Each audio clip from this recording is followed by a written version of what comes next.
राजकीय inter college बस्ती 1911 में इसकी स्थापना हुई थी, लेकिन इसके इतिहास के पन्नों में एक ऐसा नाम जुड़ा है जिसने यहाँ पर हिंदी पढ़ाई है। धनपत राय श्रीवास्तव यहाँ पर अध्यापक रहे हैं और उन्होंने अपना कुछ कार्यकाल यहाँ भी बिताया है बच्चों को हिंदी पढ़ाकर। हम और आप उन्हें मुंशी प्रेमचंद के नाम से जानते हैं और उनकी किताबें पढ़कर बड़े भी हुए हैं और उनकी किताबों को आज भी याद किया जाता है। ईदगाह हो, गोदान हो, पूस की रात हो और न जाने कितनी ऐसी कहानियाँ जिसके वर्णन करना भी उतना ही मुश्किल है आज भी। हमारे साथ वो अध्यापक हैं जो आज हिंदी पढ़ाते हैं। कितना सौभाग्य महसूस करते हैं यहाँ पर पढ़ाने के लिए? मैं अपने को इतना सौभाग्य महसूस करता हूँ कि मुंशी प्रेमचंद वर्तमान में सिद्धार्थ नगर में जिस कमरे में रह करके अध्यापन कार्य करते थे, मैं वहाँ भी था। और जहाँ पे यहाँ 12 मई 1915 से 2021 तक बस्ती और गोरखपुर में सहायक अध्यापक के पद पर कार्य किया था और कर्मभूमि का लेखन यही किया था और सेवा सदन 1/2 यहाँ लिखे थे और बाकी चीज़ें गोरखपुर में पूरी हुई थी। यह हमको सौभाग्य प्राप्त है। मैं भी हिंदी पढ़ा रहा हूँ। सौभाग्य तो है ही, लेकिन आज की स्थिति में अगर अध्यापकों की स्थिति देखें तो कैसी है, क्या कहेंगे? जी, मैं ये शिक्षकों की समस्या पर कुछ कहना चाहता हूँ। जैसे जो हमारे यहाँ मंडल परिवर्तन कराए हैं जो टीचर, उनकी सीनियरिटी अगले मंडल में ज्वाइन करने पर लूज हो जाती है।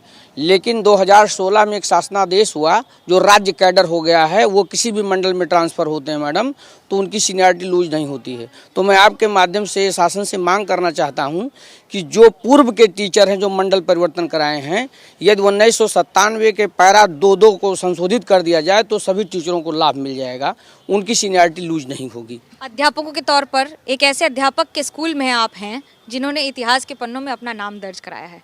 कैसे देखते हैं अपने इस वर्तमान को और पूर्व और भविष्य?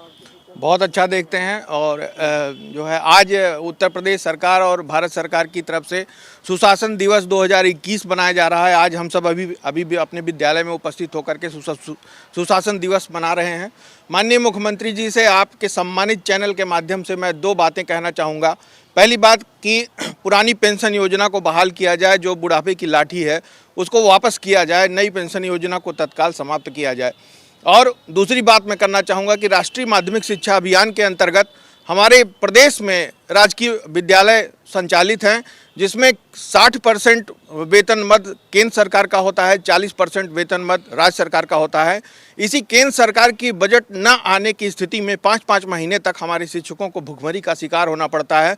उन्हें वेतन नहीं प्राप्त होता है, वो कैसे घर का खर्चा चलाते हैं यह कहना मुश्किल है। माननीय मुख्यमंत्री जी से मैं आग्रह करना चाहूँगा कि राष्ट्रीय माध्यमिक शिक्षा अभियान के अंतर्गत जो प्लान बजट है उसको नॉन प्लान में परिवर्तित करते हुए राजकीय इंटर कॉलेज की तरह ही राजकीय उच्चतर माध्यमिक विद्यालयों के शिक्षकों को वेतन दिया जाए।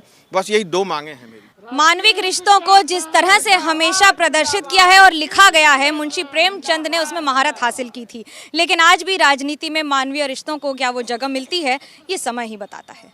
कैमरा पर्सन सूरज पांडे और सतीश श्रीवास्तव के साथ मनोज्ञा लोईवाल, बस्ती, ABP न्यूज़।